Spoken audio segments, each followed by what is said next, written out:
অনেক দূরের এক পাহাড়ে ঘেরা সুন্দর রাজ্য ছিল। সেখানে ফুলপরীরা থাকত। তারা সারাদিন রংবেরঙের ফুলের বাগানে নাচত, গান গাইত আর মিষ্টি গন্ধ ছড়াত। ফুলপরীদের রানীর নাম ছিল রোশনপারি। সে খুবই দয়ালু ও সুন্দরী। তার রাজ্যে কেউ কখনো দুঃখী থাকত না।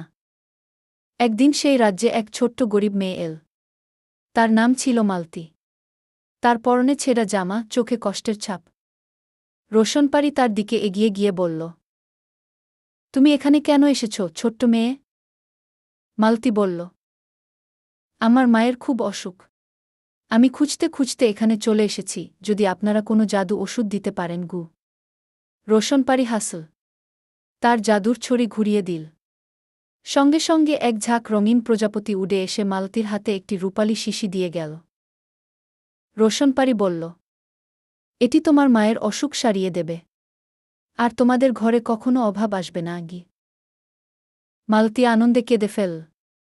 সে ধন্যবাদ দিয়ে ছুটে মায়ের কাছে ফিরে গেল। ওষুধ খাওয়ার পর তার মা সুস্থ হয়ে উঠল।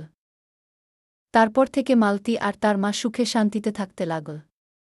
আর রোশনপরীর রাজ্যে সবসময় সুখ আর ভালোবাসার সুবাস ছড়িয়ে থাকল।